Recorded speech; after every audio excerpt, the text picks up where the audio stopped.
Before we begin, I need to give you a serious content warning. This case involves the murder of a young woman by someone she trusted. We'll be discussing obsessive behavior, stalking, financial manipulation, and violence. The details are disturbing. If you need to step away at any point, please do. Your well-being comes first. Also, a quick note. You may have seen this case referred to online as Yoon Ji or GR. The victim's real name was Yoon Ji-ah. That's the name her family knew her by, and that's the name we'll be using today to honor her memory. With that said, let's talk about what happened on September 11th, 2024.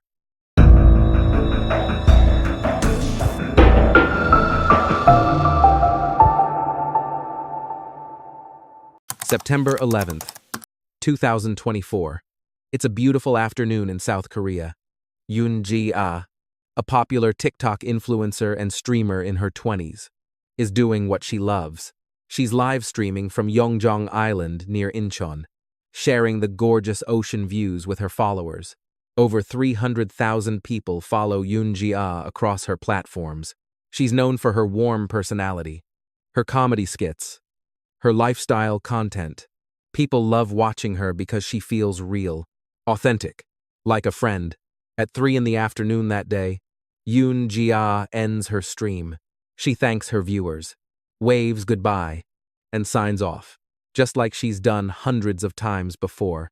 But this time is different, because within 30 minutes, Yoon Ji-ah will be abducted, beaten, and strangled to death. Her body will be found that same evening on a remote mountainside over 300 kilometers away, 3 hours by car from where she was last seen alive.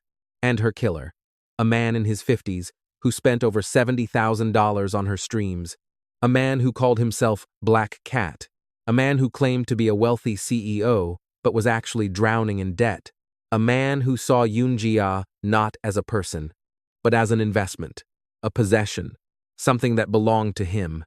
This is the story of Yoon Ji-ah, and it's a story about what happens when parasocial relationships, money, and obsession collide in the worst way possible.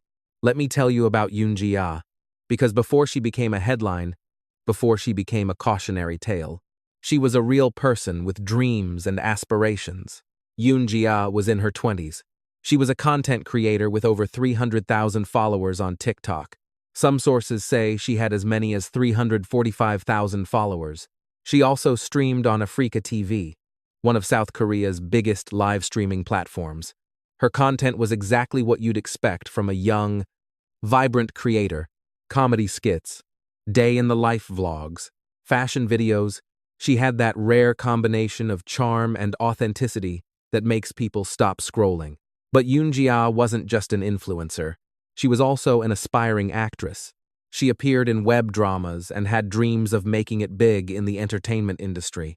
She saw streaming as a stepping stone, a way to build her audience while working towards something bigger. According to her friends, Yoon Ji-ah was hardworking and ambitious. She had big plans for her future. And according to her family, she was kind, loving, and full of light. In a message posted to her TikTok account after her death, her family wrote, "She was a gentle sunrise, warming the coldest mornings. She was laughter carried on the wind, and the quiet comfort in a crowded room. Ji-ah loved bread, reached out to every soul she met, cherished her family, and filled even ordinary moments with light." That's who Yoon Ji-ah was. Not just a number, not just a victim, a daughter, a sister, a friend, a person. And in late 2023, she caught the attention of someone who would ultimately take all of that away. In South Korea, the streaming industry isn't just a hobby. It's a massive business with its own economy, hierarchy, and culture. And at the center of it all is a platform called Africa TV. Africa TV has 1.26 million monthly users and 560 million views. After Twitch pulled out of the Korean market in February 2024, Africa TV became even more dominant. And with dominance comes power. Sometimes too much power. Here's how it works. Viewers can send streamers virtual gifts called star balloons. Each star balloon is worth less than $1. But if you send hundreds or thousands of them, it adds up fast. The streamer gets 70%. The platform gets 30%. But star balloons aren't just currency.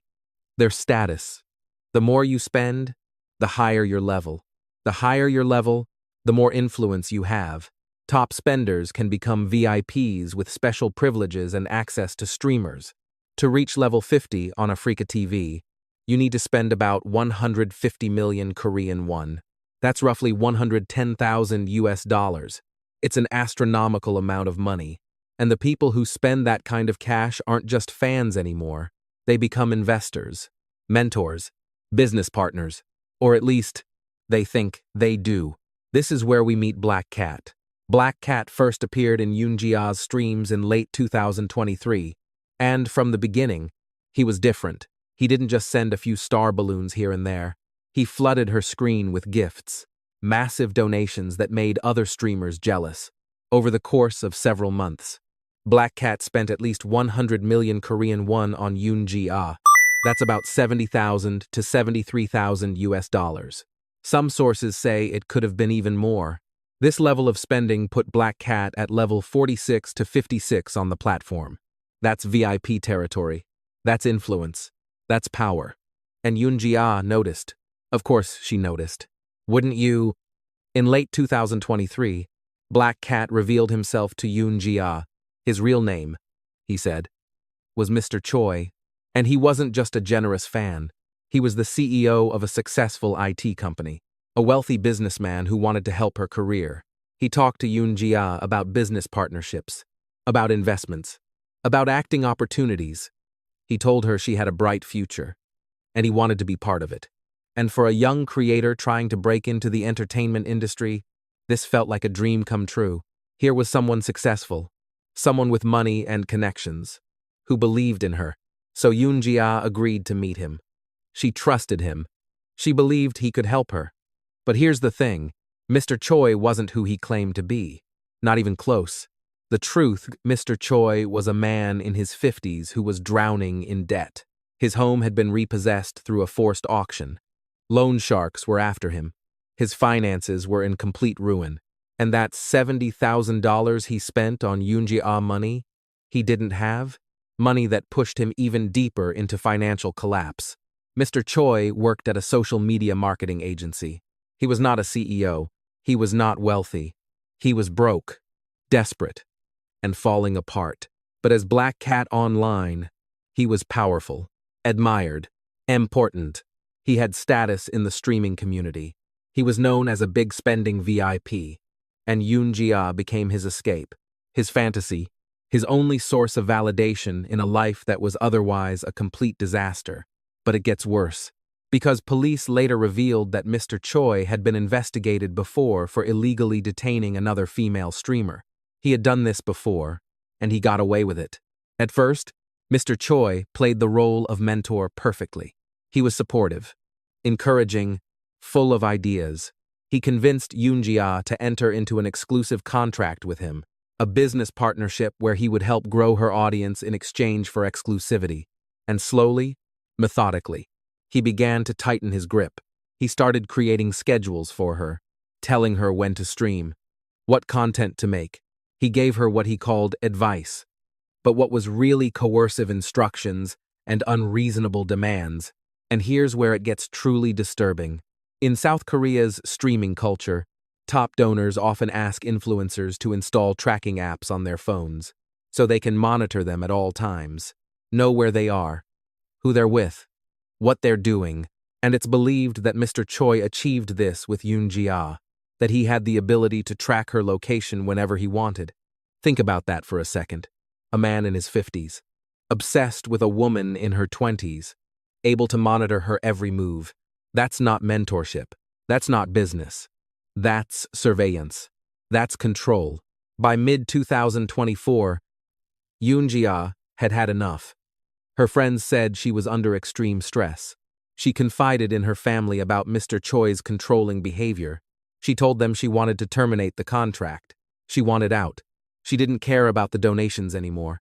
The money wasn't worth it. She just wanted her freedom back. And on some level, I think Mr. Choi knew what was coming, because in the days leading up to September 11th, his behavior became desperate. CCTV footage from September 10th, one day before Yoon Ji-ah's murder, shows something chilling. It shows Mr. Choi on his knees in front of her, begging, pleading with her not to end their partnership. A man in his 50s, kneeling on the ground, desperately trying to keep a young woman from walking away. Messages recovered from Yoon Ji-ah's phone show that Mr. Choi was groveling, pleading, begging her to stay.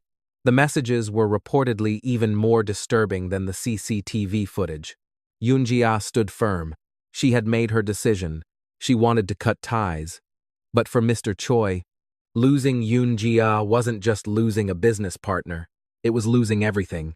In his real life, he was broke. His home was being auctioned off. Loan sharks were after him.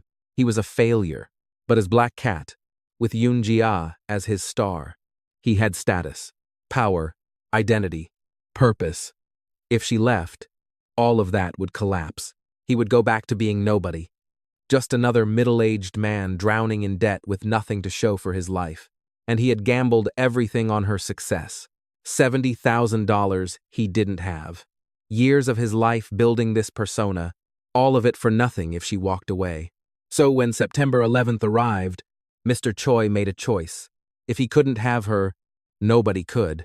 The morning of September 11th starts out normally. Yoon Ji-ah heads to Yeongjong Island in Incheon to film her live stream. It's a beautiful coastal area with gorgeous ocean views. Outdoor streams are one of her signatures. She goes live around midday. Thousands of viewers tune in to watch her. She's cheerful, engaging, her usual self. Nothing seems wrong. At 3 in the afternoon, Yoon Ji-ah ends her stream. She thanks her audience, says goodbye, and signs off. And then she walks back to her car. What Yoon Ji-ah doesn't know is that Mr. Choi is already there, waiting for her. He tracked her location through her live stream, possibly through the tracking app on her phone. He knew exactly where she would be. CCTV cameras capture what happens next. At 3:27 in the afternoon, just 27 minutes after her live stream ended, cameras show Mr. Choi confronting Yoon Ji-ah near her car. They argue. She tries to get into her car to leave, and that's when he grabs her. Multiple witnesses report seeing Mr. Choi forcibly pull Yoon Ji-ah back into her car. The door is slammed shut, and within seconds, he's driving away with her trapped inside. Yoon Ji-ah's mother would later tell reporters what police told her. The detective said at 3:27 in the afternoon. The CCTV showed her about to get out of the car, but she was pulled back inside by force. The door then closed. This is the moment Yoon Ji-ah was abducted. In broad daylight, with witnesses watching, on a busy island near one of South Korea's major cities. What happened in the next 30 minutes is horrific. Mr. Choi drove away from Yeongjong Island with Yoon Ji-ah held captive in her own car, and somewhere during that drive, he attacked her. Evidence later showed that Yoon Ji-ah was beaten savagely. She had bruises all over her face, her arms, her body. Most of the violence happened inside the confined space of the car, and then Mr. Choi strangled her, whether with his hands or with some kind of ligature. We don't know, but what we do know is that it took several minutes. Long enough for him to stop, long enough to change his mind, long enough to show mercy, but he didn't stop. With every passing second, Mr. Choi made the conscious decision to keep going, to keep squeezing, to keep pressing, until Yoon Ji-ah stopped breathing. The autopsy would later confirm cause of death as asphyxiation due to neck compression, strangulation. After killing her, Mr. Choi didn't panic. He had come prepared. He had brought a large suitcase with him. Investigators believe this shows premeditation. He had planned for this possibility. He stuffed Yoon Ji-ah's body into the suitcase and placed it in the back of her car. And then he started driving. Not back home, not to hide nearby, but 3 hours away to a remote mountainside in Muju County. Along the way, CCTV cameras captured him stopping 8 times, 8 different locations. Investigators believe he was trying to confuse the investigation, make it harder to track his movements. Finally, he arrived at a secluded grassy clearing on a mountainside in Muju County, North Jeolla Province, a place where almost nobody goes, a place where hikers rarely venture, and that's where he left her. abandoned in the grass on a remote mountain over 300 kilometers from where she was last seen alive. That same evening, September 11th, authorities in Muju County received reports of an unresponsive woman on a mountainside. Rescue teams climbed up expecting to find an injured hiker. Instead, they found Yoon Ji-ah's body. She was lying in a grassy clearing, covered in bruises, with clear marks around her neck. It was immediately obvious that this was not an accident. This was murder. Meanwhile, back in Incheon, Yoon Ji-ah's family was desperately trying to reach her. She hadn't come home for dinner. She wasn't answering her phone. Her father had tried to reach her during the livestream with a comment, and she hadn't responded. Hours passed with no contact. The family reported her missing, and then they got the call. The call no family ever wants to receive. It's remarkable, in a tragic way, that Yoon Ji-ah's body was found the same day she disappeared. That remote mountainside could have hidden her for weeks or months. But by some chance, someone found her that evening. Not that it mattered. By the time rescue teams arrived, Yoon Ji-ah had been dead for hours. There was nothing anyone could do. Investigators immediately began piecing together what happened. They started with Yoon Ji-ah's final live stream, which gave them a time and location. They reviewed CCTV footage from the area. They interviewed witnesses, and the evidence pointed to one person almost immediately: Mr. Choi, Black Cat. The CCTV footage was damning. It showed him kneeling before Yoon Ji-ah the day before. It showed him grabbing her and forcing her into the car at 3:27 in the afternoon on September 11th. Multiple witnesses confirmed seeing the abduction. More footage showed him carrying a suitcase and making multiple stops on his way to Muju County. The pattern was clear. He was trying to throw off investigators. But here's what made the case even easier to solve. Tens of thousands of people already knew who Black Cat was. He had been such a visible presence in Yoon Ji-ah's streams, constantly donating, constantly in the chat, essentially acting as her moderator. When police publicly named him as the prime suspect, Yoon Ji-ah's fans immediately recognized him. They started sharing information, screenshots, everything they knew about Black Cat and his behavior. Mr. Choi was arrested on September 13th, 2024, just 2 days after the murder, about 12 hours after Yoon Ji-ah's body was discovered. At first, he denied everything. He claimed he had nothing to do with her death. But when police told him they had found Yoon Ji-ah's body, his story changed. He broke down and confessed. He admitted to killing her. He said he did it in anger after she told him she no longer wanted to see him. According to police statements, he said he couldn't accept her rejection. One report quotes police as saying, "He said he couldn't accept her rejection. It was not premeditated. It was driven by emotional collapse." But investigators aren't so sure about that. The suitcase he brought with him, the tracking of her location, the calculated way he tried to cover his tracks, all of this suggests planning, preparation. Whether the murder itself was premeditated or a crime of passion, Mr. Choi had clearly thought about what he would do if Yoon Ji-ah tried to leave. News of Yoon Ji-ah's murder spread quickly. Within hours, it was all over Korean social media. Within days, it had made international headlines. The streaming community in South Korea was devastated. Content creators expressed shock and fear for their own safety. How many of them had big spending VIPs who felt entitled to control their lives? Women's rights groups called for stricter laws against digital stalking and coercive relationships. Hashtags like Justice for Yoon Ji-ah dominated social media.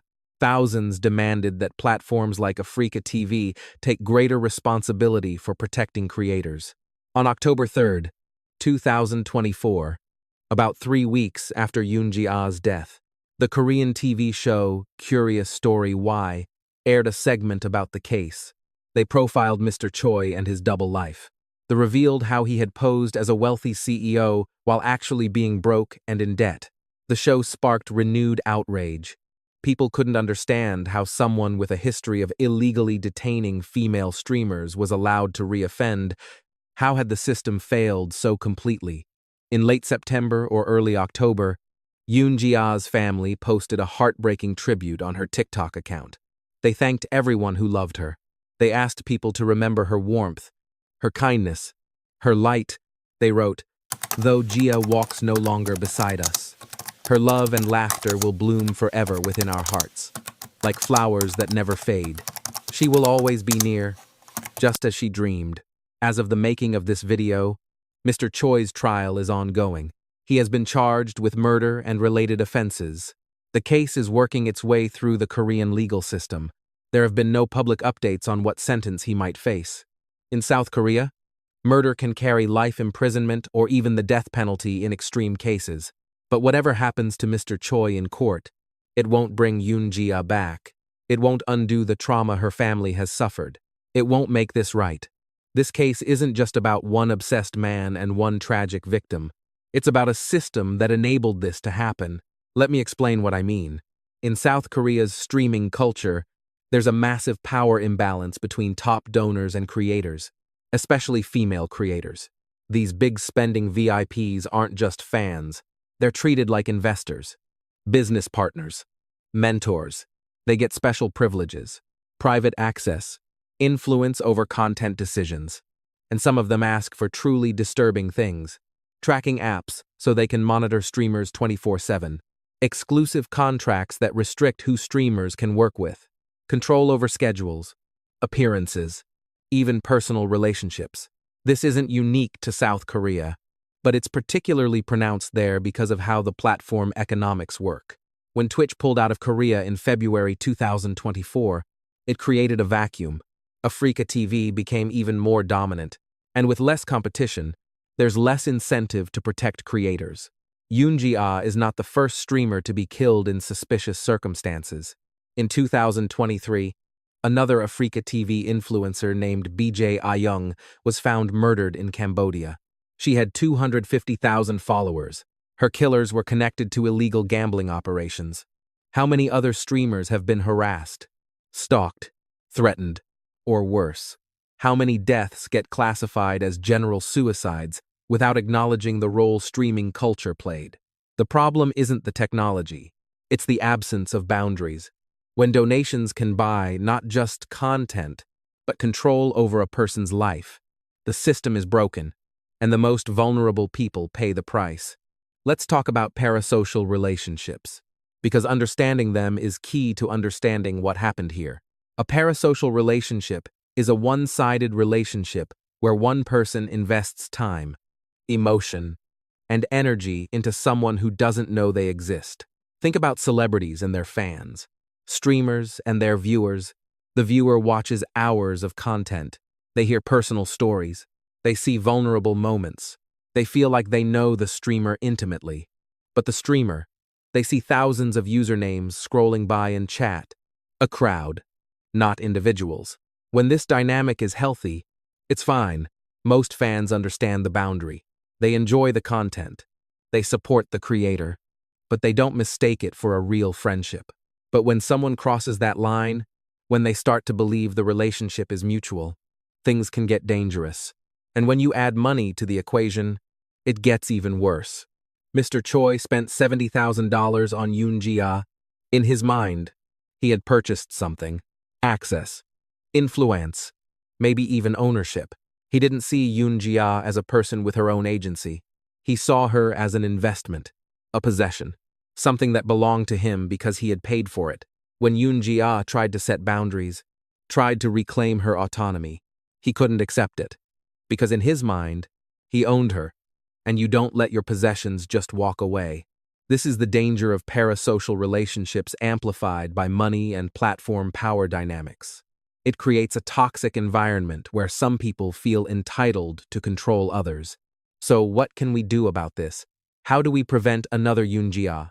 First, platforms like Africa TV need to implement better protections for creators, spending caps to prevent unhealthy obsession, better reporting systems for harassment, immediate action when creators report threatening behavior. They need to make it clear that donating money does not give you ownership or control over a creator's life.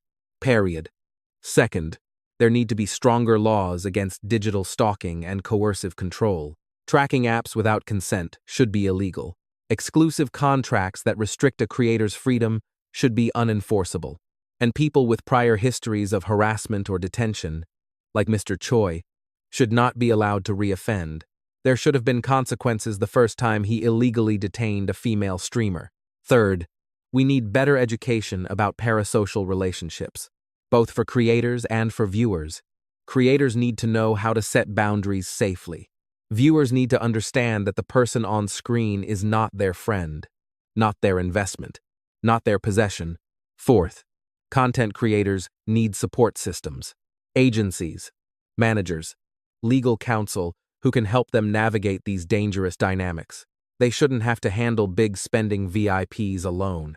And finally, we need to change the culture. The culture that treats female streamers as products to be purchased. The culture that rewards obsessive behavior with status and influence. The culture that prioritizes profit over people. None of this will bring Yoon Ji-ah back. But maybe, just maybe, it can prevent the next tragedy. Yoon Ji-ah was in her 20s. She had dreams of becoming an actress. She had over 300,000 people who loved her content. She had a family who adored her. She had her whole life ahead of her. And she was killed by a man who spent $70,000 on her streams and decided that meant she belonged to him. Mr. Choi claimed he loved her, but love doesn't track someone's location without permission. Love doesn't impose coercive schedules and unreasonable demands. Love doesn't kneel and beg and plead when someone tries to set a boundary.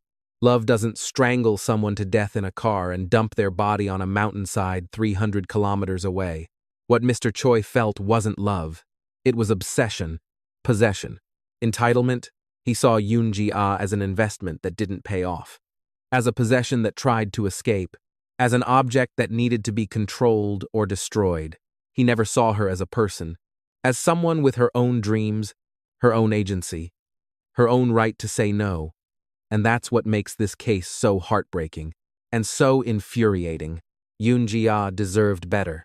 She deserved to pursue her dreams without fear. She deserved to set boundaries without consequence. She deserved to live. The trial of Mr. Choi is ongoing as this video is being made. I'll be keeping an eye on developments and will update you if there's a significant verdict or sentence. I want to thank you for watching today.